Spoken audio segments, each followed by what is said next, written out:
menjadi seorang koruptor sebagai pertanggungjawaban moral. Saya mau minta klarifikasi, ini tanggung jawab siapa? Bapak malu nggak sih? Apakah saya dengar permintaan maaf yang benar orang-orang menjadi korban?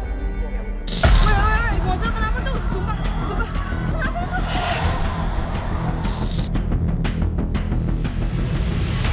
Bahwa total di TKP kami temukan 7 buah bom.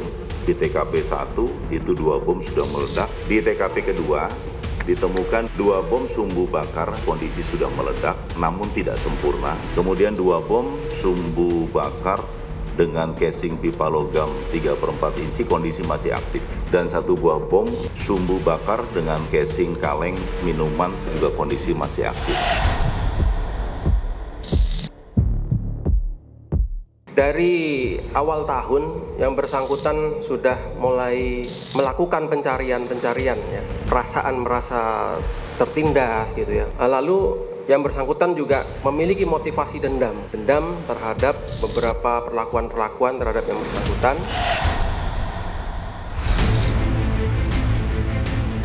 Yang bersangkutan, anak berkonflik dengan hukum ini terdapat dorongan untuk melakukan peristiwa hukum tersebut.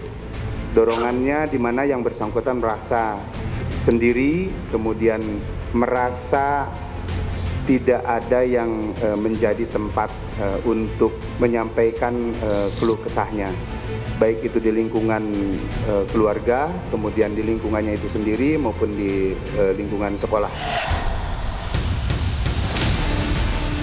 Yang harus menjadi highlight adalah bagaimana upaya peningkatan perlindungan dan keamanan anak di lingkungan satuan pendidikan. Bahwa anak-anak di sana itu bisa belajar, bisa berinteraksi, tidak mendapatkan kekerasan.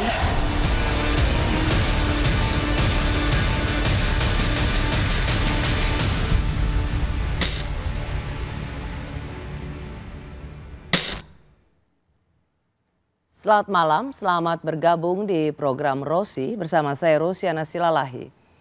Ledakan di SMA Negeri 72 Jakarta Jumat 7 November mengagetkan begitu banyak dari kita. Bukan hanya karena mengakibatkan 96 orang terluka, tapi karena pelakunya adalah siswa di sekolah yang sama. Peristiwa ini tidak bisa kita anggap sebagai kriminal biasa, tapi jadi peringatan bagi kita semua. Orang tua, keluarga, dan sekolah, teristimewa para guru.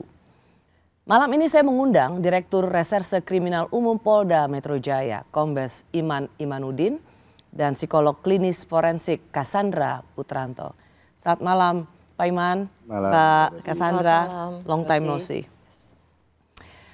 Pak Iman, kita sudah dengar penjelasan dari Polda Metro Jaya. Pertanyaan pertama saya adalah sekali lagi ingin mengkonfirmasi bagaimana dan apa petunjuk final bahwa yang bersangkutan anak yang sama-sama sekolah di SMA Negeri 72 ini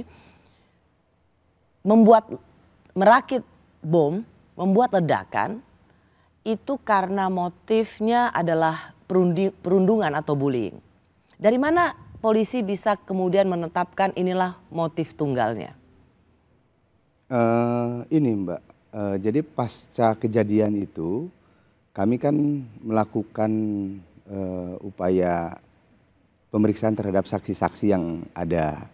Kemudian dari hasil temuan-temuan di TKP juga kebetulan kami memperoleh petunjuk dari temuan di TKP itu. Termasuk pasca kejadian kan kami melakukan pemeriksaan juga ke rumah yang bersangkutan. Nah di sana kami menemukan petunjuk ada keluhan dari anak berkonflik dengan hukum ini. Apa yang mengindikasikan itu? Kami menemukan satu catatan. Oh catatan maksudnya? Ya, catatan di bukunya yang bersangkutan. Oh diary? Ya semacam itulah Mbak. Oh jadi anak sekarang dia tetap menulis diary? Faktanya kami temukan itu.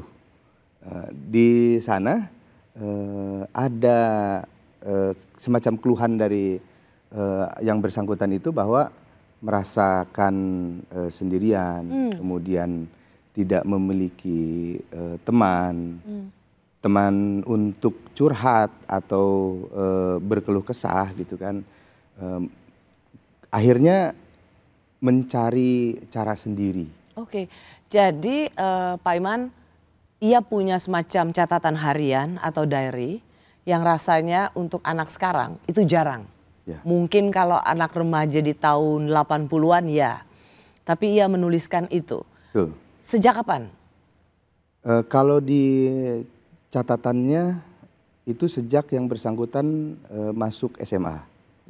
Ya, namun cerita isinya memang cukup lama. Oh, sejak kapan? Apakah sejak dia masuk di SMA itu atau termasuk bagaimana masa kecilnya, pengalamannya, memori kolektifnya? Nah, sebagian memang berbicara tentang perjalanan dari Hidupnya. masa kecil ya. Ingatannya. Cuma memang kami belum mengkonfirmasi itu kepada yang bersangkutan karena saat ini kami lebih mengedepankan pada pemulihan kondisi kesehatannya dulu. Ya, sangat dimengerti. Jadi polisi mendapatkan informasi atau petunjuk itu tadi yang seperti Pak Iman katakan karena dia punya diary ya, semacam catatan harian yang melukiskan perasaan hatinya. Ya, begitupun juga kan ada temannya yang menyampaikan, ada salah satu teman yang menyampaikan bahwa yang bersangkutan pernah mengatakan sesuatu yang kemudian sebenarnya sempat si teman teman dekat lah ya, Teman mainnya. Tidak bisa dikatakan teman main ya karena lebih banyak sendiri sebenarnya. Kalau menurut keterangan para teman-temannya. Lebih banyak sendiri. Tapi pernah pada satu ketika berbicara kepada seseorang di antara temannya itu ingin melakukan sesuatu yang sering dia lihat gitu. Sering dia lihat itulah yang kemudian rilis dari Polda Metro Jaya adalah dari internet. Ya. Oke. Mbak Cassandra, ketika mendengar kata bullying dan kemudian ini mengakibatkan seorang anak di bawah umur bisa merakit bom dan meledakkan area-area tertentu dalam sekolah. Ini apakah Anda sebagai seorang psikolog forensik merasa ini menjadi sebuah sejarah pertama dalam kasus anak yang berkonflik dengan hukum? Saya yakin sampai saat ini memang belum pernah terjadi di Indonesia. Ini yang pertama kali terjadi ya Pak Iman ya. Seorang anak terlibat di dalam tindakan peledakan yang dilakukan terhadap orang lain tentu saja dalam jumlah banyak mengakibatkan luka-luka dengan menggunakan alat peledak yang dia rakit sendiri. Ini merupakan kejadian hukum yang pertama gitu. Kalau sebagai seorang psikolog forensik yang sudah banyak melihat kasus bahwa ini yang pertama, apa yang pertama kali waktu mendengar berita ini, apa yang pertama kali ada dalam benaknya seorang Cassandra? Pertama kali tentu harus ada, sebagai psikolog forensik tentu harus ada prosedur yang sama ya. Yang jelas, tapi as a human being. Yang jelas maksud saya dalam arti begini, yang pertama kali harus terperiksa itu adalah alat ledaknya. Membuat saya sangat tertarik adalah berapa jumlah alat peledaknya, dia dapat dari mana, lalu bagaimana dia bisa belajar, apakah ada peran orang lain dalam hal ini, apakah dia terinspirasi oleh hal tertentu, lalu kemudian lewat secara langsung atau lewat media, karena sudah pasti biasanya yang pada beberapa kasus lain di luar negeri itu terpapar melalui media sosial, internet begitu. Jadi bisa belajar sendiri. Jadi ini yang memang harus dibuktikan, harus dicari. Lalu kemudian yang kedua baru mengarah kepada alat barang-barang yang ditemukan di TKP. Jadi misalnya ada senjata dan lain sebagainya, lalu ada tulisannya. Dan itu sudah langsung menarik perhatian apakah memang ada unsur bullying ini memang bisa terbukti dan dibuktikan. Lalu kemudian apakah ada unsur pengkultusan kepada tokoh-tokoh. tokoh-tokoh tertentu, pengidolaan terhadap tokoh-tokoh tertentu.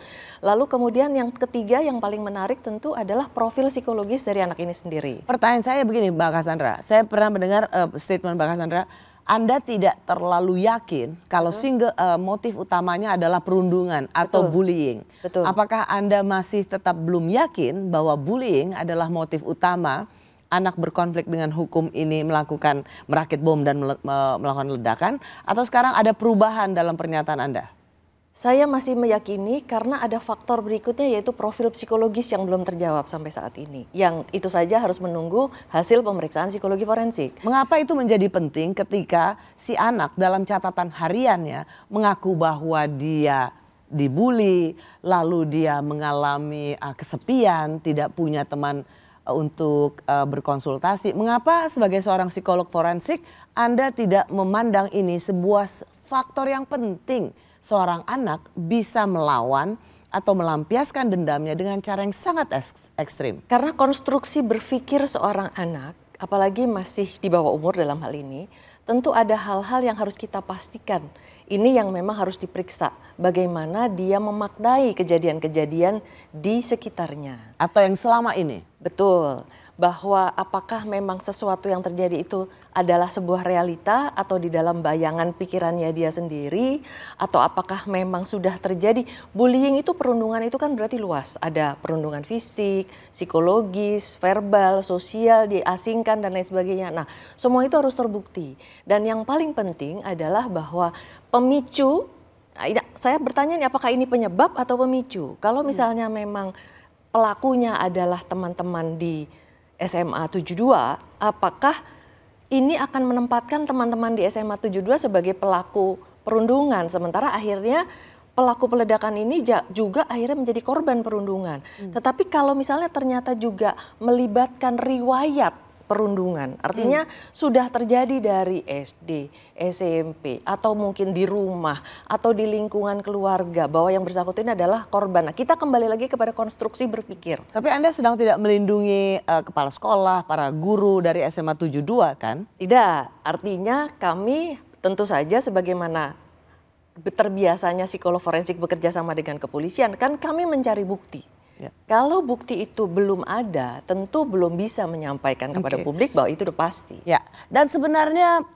Rosi mengadakan dialog ini bukan untuk mencari siapa yang salah, tetapi sesungguhnya mencari duduk soalnya. Ya. Kita mungkin malam hari ini juga nggak bisa tahu apa yang terjadi, tetapi sebuah peristiwa yang sangat mengenaskan, mengejutkan, menyedihkan yang terjadi di SMA Negeri 72 itu harus jadi peringatan bagi kita semua. Bagaimana mungkin anak umur di bawah 18 tahun bisa merakit bom dan kemudian ada catatan harian tentang kesendirian, kesedihan, kemarahan. Rasanya kalaupun itu tanggung jawab, itu adalah tanggung jawab kita semua. Terima kasih Anda masih di program Rosi. Kami sedang bahas soal ledakan di SMA Negeri 72. Pelakunya pelajar sekolah dan masih di bawah umur. Karenanya pelaku itu disebut sebagai anak berkonflik dengan hukum. Saya masih bersama Direktur Reserse Kriminal Umum Polda Metro Jaya, Kombes Iman Imanuddin, serta psikolog klinis forensik Cassandra Putranto. Pak Iman, Mbak Cassandra, saya rasa setiap dari kita ketika mendengar cerita soal ledakan yang terjadi di SMA Negeri 72 pasti marah, mengutuk kejadian itu. Tetapi ketika tahu bahwa pelakunya adalah anak yang juga bersekolah di situ, anak di bawah umur. Kemudian tadi kita di bagian sebelumnya sudah mengatakan, sudah mendapat penjelasan dari Pak Iman bahwa itu ada persoalan hidupnya di masa lalunya. Tapi Anda yakin ya, ia tidak bagian dari jaringan teroris? Sementara ini sampai dengan proses penyelidikan dan penyidikan yang kami lakukan, kami belum menemukan ada indikasi ke arah sana. Sampai saat kita bicara saat ini, hari Kamis tanggal 13 November tidak ada indikasi bahwa ia bagian dari sel teroris. Oke, itu satu informasi yang bisa dianggap cukup melegakan. Tetapi kalau kita membuka ruang untuk berpikir lebih lanjut lagi, bahwa anak ini bertindak sendiri karena marah dibully, karena merasa kesepian, karena tidak punya tempat untuk mengadu, dia bisa merakit bom, meledakkan sekolahnya sendiri. Tidakkah itu lebih mengerikan? Pak Imam, saya masih ingin menggali dari Anda bahwa dari mana polisi bisa tahu bahwa ini semua karena persoalan pribadi hidupnya sehingga ia mampu melakukan tindakan yang sangat ekstrim seperti ini? Pertama, ada keterangan-keterangan disampaikan oleh teman-temannya. Kemudian dari orang-orang yang cukup dekat dengan yang bersangkutan. Kemudian kami juga memperoleh petunjuk dari buku Ya diari, tadi catatan yang Pak Imam tadi sudah bilang itu. Ya oke. Jadi dia oke. Saya tahu ada bagian yang sangat privat, tapi tolong kasih gambaran bagi para orang tua yang menyaksikan acara ini, bagi para pendidik supaya mereka aware, supaya mereka juga memiliki hati yang terbuka ketika ada anak didik mereka, anak mereka, ketika mau mereka curhat, mereka menyiapkan waktu dan hati mereka untuk mendengarkan. Tolong kasih tahu para orang tua yang menyaksikan acara ini. ya memang menjadi tanggung jawab kita semua ya, mendidik anak itu menjadi tempat anak untuk curhat, kemudian menjadi tempat anak untuk bertanya, menjadi tempat anak untuk berlindung. Ini kan menjadi tanggung jawab kita semuanya. Di buku harian itu apa yang dia keluhkan? Yang bersangkutan itu merasa bahwa apa yang dikeluhkan, kemudian permasalahan yang dihadapi ini tidak memperoleh tempat untuk mengadu. Dari manapun? Betul. Baik dari sekolah, guru, keluarga, komunitas terdekat. Jadi dia merasa sendiri. Ya, begitu dengan teman-temannya juga yang mungkin pada lazimnya kita kalau dengan teman-teman bisa bertukar pikiran mungkin ya, atau saling berbagi gitu kan. Namun ABH ini tidak memiliki teman untuk seperti yang tadi saya sampaikan itu. ABH ini bukan inisial anak pelaku itu, tapi anak berkonflik dengan hukum. Apa kalimat dalam diary-nya yang Pak Imam lihat sebagai bagian yang cukup penting atau sangat emosional, bagaimana dia mencurahkan hatinya sebagai seorang anak yang seorang diri di dunia ini? Ada bagian tertentu sebenarnya sangat menarik, tapi ini cukup sensitif ya Mbak Rosi. Tapi yang menarik bagi saya sebenarnya anak ini cerdas. Kenapa begitu? Diary-nya ini dia isi dalam bahasa Inggris yang cukup bagus. Dalam bahasa Inggris? Ya, full dalam bahasa Inggris yang cukup bagus. Kemudian yang kedua, setiap Sorry Pak Imam, ya? Benar, maaf saya interupsi. Karena sesaat setelah ledakan itu dia menulis dalam bahasa Inggris juga kan? Ya. DIE, ya oke, lanjut. Kemudian detail setiap cerita yang tuangkan itu cukup detail. Dalam bahasa Inggris? Dalam bahasa Inggris. Cukup detail, misalkan nih, ini contoh ya, ini contoh saya. Saya setelah ini akan melakukan ini, setelah ini akan melakukan ini, setelah ini akan melakukan ini. Nah itu detail. Gambar-gambar yang dibuat juga oleh yang bersangkutan juga cukup bagus. Apa misalnya? Misal menggambar satu keadaan atau menggambar manusia gitu kan, itu cukup bagus dan detail. Jadi dia menulis dalam catatan hariannya itu dalam bahasa Inggris, detail, dan kemudian dia juga bisa menggambar. Dan keterangan dari rekan-rekannya juga, nilai-nilainya juga cukup bagus. Oke, sorry, ini agak kontradiksi. Satu sisi dia merasa kesepian, tapi dia punya teman. Ada temannya yang cukup dekat ya, tapi tidak kemudian kemana-mana bersama-sama ya Mbak. Bahkan kepada temannya pernah menyampaikan, saya akan melakukan A, saya akan melakukan B. Hanya memang temannya saya nggak mau gitu. Dia mengajak Ya. untuk melakukan hal yang sama. Maksudnya Seperti dia itulah. mengajak temannya untuk melakukan aksi yang ingin dia rencanakan. Ya. Jadi dalam catatan harian itu Pak Imam, dia melukiskan semua isi hatinya, pengalaman-pengalaman hidupnya. Ya. Apakah bullying atau perundungan itu adalah sebuah pengalaman hidup yang ia dapati ketika di momen ini atau sudah dari dulu? Ada satu catatan di masa kecil, bahkan itu secara detail disampaikan, A, B, C gitu, dituangkan di situ juga. Jadi bisa dibilang bahwa Mbak Cassandra tolong lengkapi memaknai catatan harian ini bahwa bisa dibilang dia mencurahkan hatinya dalam diary itu bahwa dia memaknai hidupnya sebagai anak yang selalu diolok-olok, anak yang selalu diledek Dalam bentuk bully tadi? dalam bentuk bully atau perundungan, dan itu menjadi catatan ingatan dia. Betul. Sampai usia saat ini. Dan itulah alasannya mengapa harus dilibatkan psikolog forensik dalam hal ini untuk melakukan penilaian-penilaian terhadap bukti-bukti yang ada.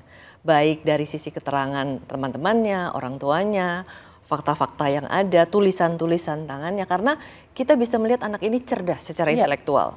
Tetapi belum tentu cerdas secara Menulis emosional. catatan harian dalam bahasa Inggris itu gak gampang loh. Betul, dan detail. Ya. Lalu kemudian cerdas secara sosial, cerdas secara spiritual, kita belum tahu. Nah itu yang harus kita periksa. Nah yang apalagi dengan adanya pengalaman-pengalaman masa lalu, rekaman-rekaman yang dia simpan, terutama ada kejadian bully di masa lalu. Jadi ini kita harus betul-betul membedakan faktor penyebab utama, faktor penyebab penyerta, faktor pemicu yang memicu kenapa dia lakukan sekarang, kenapa tidak dulu. Dan kembali lagi ada bukti-bukti tadi bahwa ada tulisan, ada perencanaan, ada persiapan yang sangat matang bahwa mungkin dia belajar bagaimana cara melakukan. Nah ini yang justru harus diperiksa secara forensik. Mungkin gak sih anak di bawah umur, berapa umurnya 17 tahun? 17. Ya. Melakukan itu sendirian? Ya kenyataannya ini terjadi. Nah ini justru yang harus diperiksa apakah memang dia tidak ada interaksi dengan orang lain, apakah dia mendapatkan idenya murni dari internet atau dari game atau dari video, atau misalnya rekaman ini juga mesti diverifikasi. Kalau dari sisi psikologi forensik harus ada verifikasi terhadap segala temuan-temuan yang diperoleh. Jadi misalnya dari catatan, apakah di catatan tersebut dia ada ide dari orang lain, apakah dari kekerasan yang tadi misalnya atau bullying tadi misalnya dicatat apakah murni dari teman-teman SMA 72 atau dari sebelumnya, apakah juga ada kekecewaan terhadap keluarga, terhadap barangkali anggota keluarga yang lain yang ikut menjadi faktor memicu sampai pada hari itu dia datang dengan semua perencanaan yang sudah matang. Nah ini yang justru harus dibuktikan. Apalagi gini Mbak Cassandra, bukankah anak di bawah umur itu bagaimanapun juga disebut di bawah umur karena ia masih memiliki situasi di mana masih labil, belum bisa memutuskan sendiri. Apa wajar anak di bawah umur ini mampu merencanakan, membeli bahan-bahan kimia atau yang mampu meledakkan itu seorang diri tanpa ada mentoring? Katakan belajar dari sosial media, dari global platform. Tapi apakah itu mungkin? Tanpa orang dewasa atau komunitas sekecil apapun itu yang memberikan dia semacam mentoring?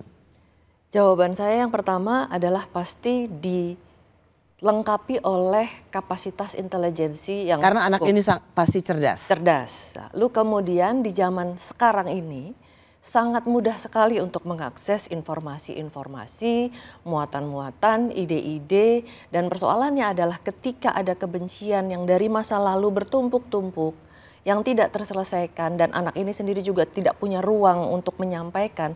Tapi kembali lagi semua ini kan harus dibuktikan dalam sebuah pemeriksaan. Segala Satu sisi dugaan memang harus ada pembuktian pemeriksaan betul, untuk segala proses dugaan, hukum. Tapi Mbak Cassandra buat betul, saya dan ya. pasti bagi banyak orang tua yang di sini, ini harus betul-betul diselidiki sampai akarnya. Betul. Karena kita tidak ingin ini harus menjadi peristiwa pertama. Jangan ada Betul. peristiwa lainnya. Pasti orang sangat marah dengan anak ini. Pasti marah. mengutuk mungkin. Tapi kalau kita mendengar cerita tentang anak ini, wow, si pelaku ini adalah sesungguhnya korban dari kita semua, orang-orang Saya dewasa, keluarga, para pendidik dan lain sebagainya. Jadi selain ada proses hukum, ada baiknya kita juga merefleksikan peristiwa ini sebagai satu pelajaran penting bagi masyarakat Indonesia. Terima kasih Anda di program Rosi. Kami sedang berbicara tentang ledakan yang terjadi di SMA Negeri 72. Saya masih bersama Direktur Reserse Kriminal Umum Polda Metro Jaya, Kombes Iman Imanudin, serta psikolog klinis forensik Cassandra Putranto. Tadi ada soal bullying dan kemudian ada soal referensi. Mbak Cassandra meyakini bahwa bullying satu hal, tapi kemudian bagaimana respons atas bullying yang dia terima dan kemudian referensi dari apa yang selama ini terinternalisasi atau dia dapatkan. Polisi juga sempat menjelaskan bahwa selama ini tontonannya adalah dark webs atau video-video yang memang menyerukan soal kekerasan. Termasuk dari informasi yang didapatkan, ada 6 figur penjahat dunia yang mempengaruhi pelaku. Ada Eric Harris, Vladislav Roslavkov, Natalie Rupno, Dylan Roof, itu termasuk. Dari mana Anda polisi bisa sampai pada kesimpulan bahwa 6 orang yang disebut sebagai penjahat dunia, pelaku kekerasan itu sebagai figur yang mempengaruhi si anak berkonflik dengan hukum di SMA 72 ini? Jadi ini Mbak, saat di TKP itu kami menemukan ada yang, kalau Mbak lihat itu ada yang mirip senjata ya. Awalnya kan kita menduga itu senjata api kan. Sebenarnya itu bukan senjata api. Nah di senjata itu ada tulisan-tulisan. Nah, lalu kemudian. Oh dinamain senjatanya? Iya ada tulisan brand tentaran misalkan. Ini kan kemudian kami gali siapa nih gitu kan gitu. Ternyata ini ada benang merah dengan hasil olah digital terhadap perangkat yang kami temukan di rumah yang bersangkutan. Apa maksudnya gimana? Ada handphone, laptop gitu kan. Yang bersangkutan itu banyak melihat atau menonton video-video sebagaimana yang dilakukan oleh para tokoh-tokoh itu. Ada tokoh-tokoh seseorang yang melakukan penembakan massal misalkan. Kemudian ada seseorang yang melakukan pengeboman di satu tempat. Nah, jadi di TKP senjata-senjata itu padahal itu kan bukan senjata menyerupai senjata tapi dinamain sama dia. Dinamain. Tapi dan olah TKP di tempat kediaman anak berkonflik dengan hukum ini, kemudian ia juga menyaksikan video-video yang memang melibatkan 6 orang ini. Iya. Jadi cocok gitu. Iya. Dan 6 orang ini adalah tokoh pelaku kekerasan. Pelaku kekerasan yang itu cukup menarik perhatian publik ya. Ya bisa dikatakan cukup terkenal lah di dunia gitu kan. Jadi referensinya dunia ya, bukan Indonesia ya? Iya. Karena di Indonesia baru pertama kali ini terjadi. Yeah. No, I mean yes, tapi maksudnya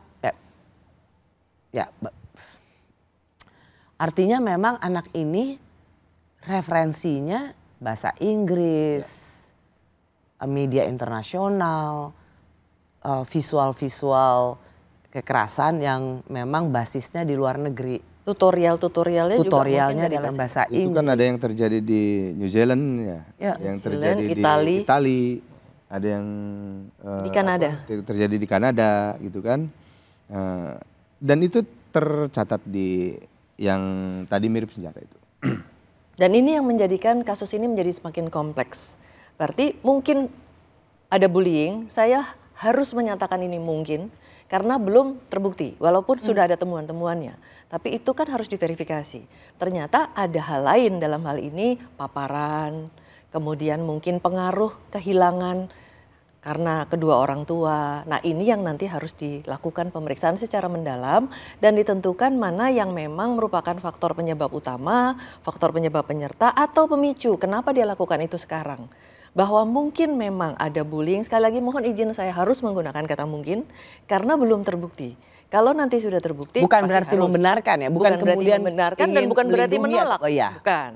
Tapi kan kembali lagi, Tapi tidak sesederhana itu. riwayat kekerasan itu tadi sudah didengar tidak hanya di masa kini, tapi juga dari masa lalu, dari SD, dari SMP mungkin sudah ada. Ini kan ekskalasi emosi yang berturut-turut. Nah, justru dengan pemeriksaan bisa dibuktikan, bisa dicarikan benang merahnya dan akhirnya ditentukan mana yang menjadi faktor penyebab utama, mana yang penyerta dan mana yang menjadi pemicu. Kalau memang dia seorang diri, merencanakan, beraksi, kok gampang banget bisa dapat bahan-bahannya, Pak Imam? Kalau dari jejak digital yang kami peroleh, sementara ini kan masih dalam proses pendalaman di laboratorium forensik kami. Dari jejak digital awal, itu yang bersangkutan memang mencari di dark web, kemudian mencari di platform media sosial. Dan itu tersedia dengan bebas? Maksudnya anak di bawah umur bisa mendapatkan itu? Faktanya dapatkan, Mbak. Dari marketplace? Ya di internet ada. Wow. Artinya kan Mbak Cassandra ini menjadi salah satu alarm juga.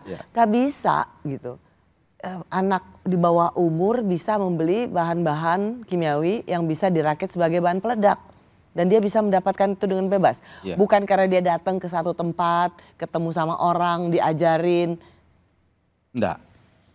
Belajar sendiri berarti ya Pak? Belajar sendiri. Karena ada jejak digital yang kami peroleh membuktikan dari bahwa dia belajar sendiri. Bisa. Pesanan itu ada, pesanannya ada. Ya tutup dong itu tempatnya mestinya. Polda Metro Jaya harus tutup tuh yang ada di marketplace seperti itu. Karena dia membiarkan seorang anak di bawah umur membeli sesuatu bahan yang nggak mungkin digunakan oleh anak di bawah umur. Pemerintah harus turun tangan yang seperti kayak gini supaya jangan kita hanya kebakaran jenggot setelah terjadi hasilnya seperti ini. Segala pintu-pintu yang membuka kemungkinan peristiwa seperti ini harus ditutup. Tapi saya kira akar permasalahannya juga terletak pada kehidupan seorang anak yang tumbuh mungkin kurang adanya perhatian atau teman atau keluarga yang mendampingi. Dia berarti merasa sendirian dan kenyataannya dia punya waktu yang sangat banyak. Yang ini nanti harus diperiksa oleh teman-teman dari psikologi forensik. Bagaimana seorang anak di usia 17 tahun bisa mengadopsi berbagai macam ilmu sampai dia bisa merakit sendiri dan kemudian merencanakan sendiri dan sejumlah sampai 7 itu tadi mana yang mau diledakkan dengan langsung atau mungkin dengan remote itu kan berarti sangat cerdas secara intelektual tetapi ternyata tidak cerdas secara emosional, sosial dan spiritual. Sama ini juga mungkin Mbak ada yang pada usia itu dorongan eksistensi diri ingin menjadi orang yang terkenal itu cukup besar juga ya pada usia dan itu. Bahaya internet juga ya karena tapi makanya Pak Iman saya masa sih dia bisa sendirian, masa dia tidak berada dalam satu komunitas media sosial atau komunitas grup chat di mana dia punya rasa keinginan untuk balas dendam, melakukan kekerasan itu semakin terendorse gitu. Dia kan seingat saya dia tergabung dalam grup chat kan atau komunitas di media sosial. Kalau dari jejak digital yang kami peroleh, memang yang bersangkutan itu melakukannya dengan sendiri. Ini memang ada korelasi. Persis, dia melakukan dengan sendiri. Tapi bagaimana dia terpancing, terendorse, terinspirasi, jadi lebih berani. Kan nggak mungkin dia cuma sendirian, hanya dengan lihat internet. Bukankah, apakah dia nggak tergabung dengan, rasanya dia tergabung dengan komunitas di media sosial yang memang terindikasi punya keterkaitan dengan kekerasan? Tidak ada, karena kegiatan sehari-harinya ya sekolah, pulang ke rumah, setelah di rumah juga sendirian, kemudian kegiatan lain selain itu adalah bersama temannya yang tadi saya sampaikan pernah diajak, kemudian pernah juga dikirimi video yang berisi dengan kekerasan. Itu satu temannya yang biasa kegiatan cosplay, lainnya tidak ada. Keterangan dari orang tuanya juga begitu. Tetapi proses deradikalisasi idenya ini kan juga memakan waktu yang cukup panjang ya. Nah persoalannya adalah dia dapat dari mana ide-idenya, dan dari idola-idola yang dia baca, dia tonton, itu saya kira juga ikut berperan, yang harus diselidiki lebih lanjut, digali lebih lanjut. Akhirnya mana yang sebenarnya lebih berperan dibandingkan yang lain, mana yang sebenarnya akhirnya betul-betul memicu dia melakukan kejadian ini sebenarnya.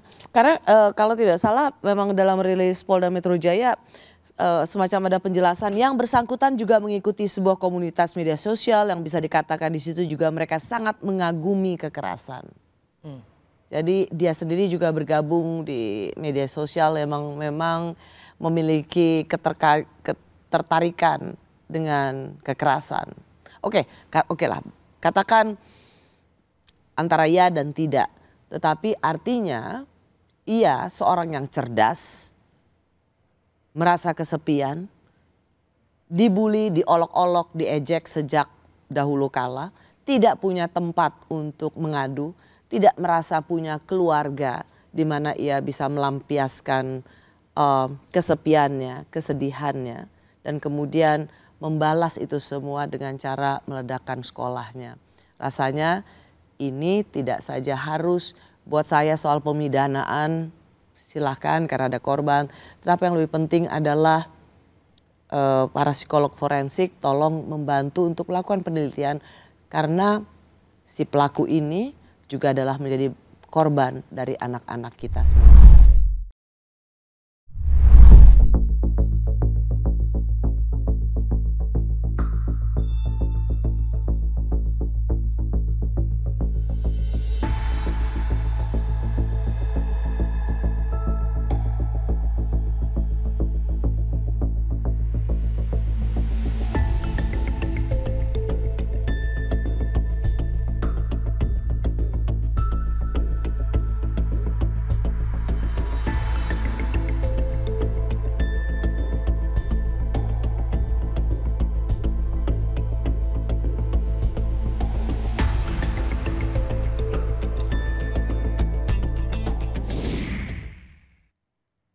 Terima kasih Anda masih di Rosi.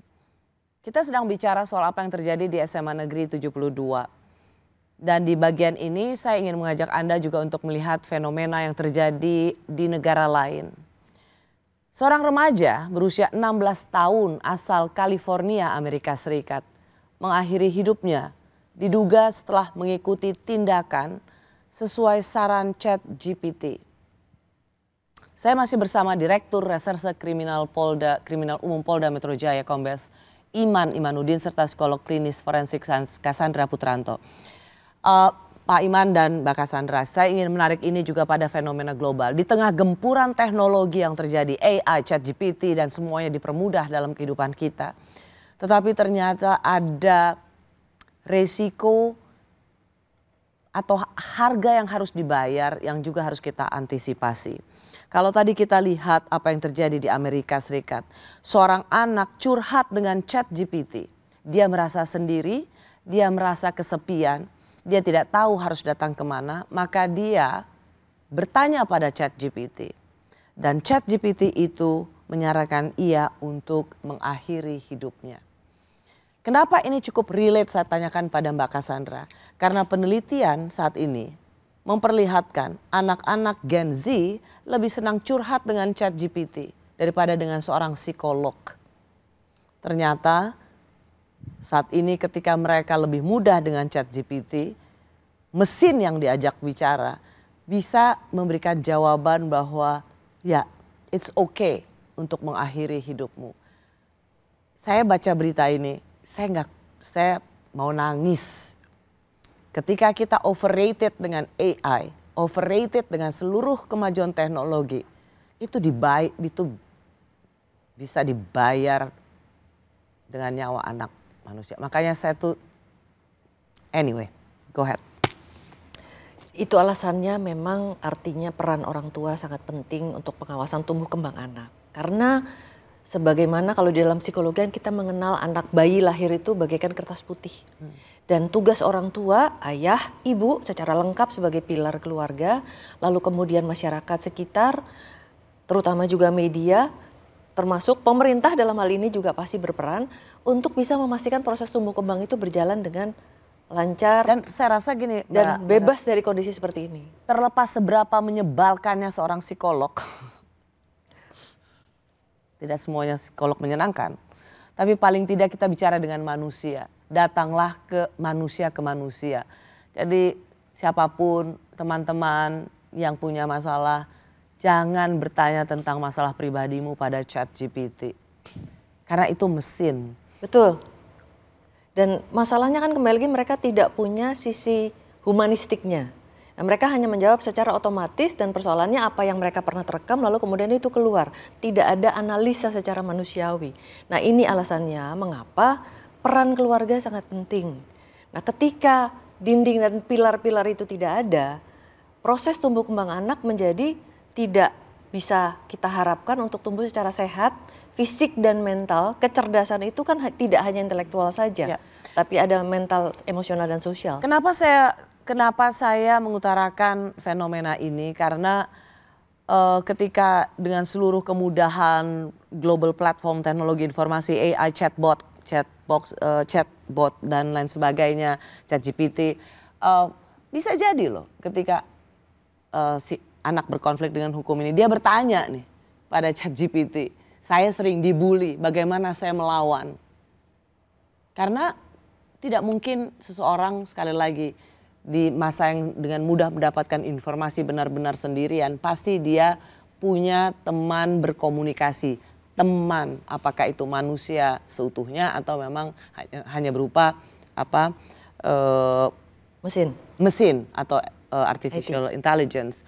Apakah juga anak berkonflik dengan hukum di SMA 72 ini atau di kasus-kasus lainnya juga ada seperti ini, Pak Iman? Ya memang seperti yang disampaikan Mbak Rosi ya, perkembangan teknologi ini di satu sisi sangat membantu. Tapi di sisi lain juga ada potensi yang bisa membahayakan. Kenapa? Tadi ketika bertanya pada orang, atau tadi baru sih menyebalkannya psikolog gitu kan, tanya ke paling psikolog. Paling tidak sesama manusia kita, dia manusia hati, seutuhnya. Ya. Masih punya hati, tapi bertanya ke mesin, ya, dia kan tidak punya hati. Tidak punya kompas moral juga. Kompas moral juga kan. Nah ini juga tidak menutup kemungkinan hal itu terjadi yang pada akhirnya mungkin juga kebiasaan menyendiri. Kan anaknya gimana?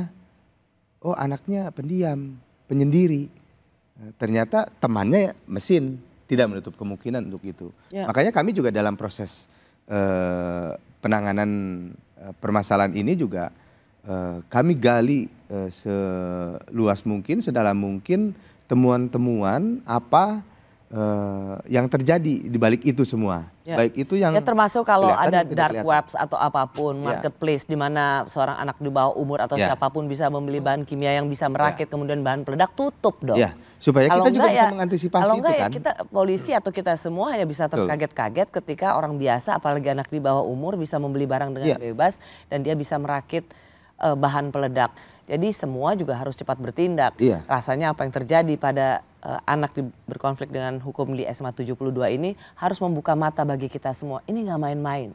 Kita bisa marah pada anak ini yang begitu tega melukai teman-temannya sendiri. Semoga cepat sembuh untuk semua korban di SMA Negeri 72 dan untuk pelaku. Rasanya juga kita harus menaruh perhatian bukan untuk membenarkan apa yang dilakukan, tetapi betapa menyedihkan hidupnya. Tetapi kemudian dengan gempuran informasi yang didapat, dia bisa berubah menjadi seseorang yang bisa melakukan pembalasan. Dan kehilangan sisi-sisi humanisnya.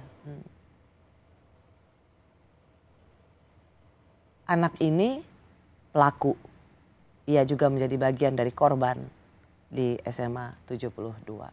Cepat sembuh untuk semua korban di SMA Negeri 72 dan semoga tidak ada lagi seperti ini karena bagaimanapun juga apa yang terjadi di SMA 72 hal yang sangat menyesakan dada.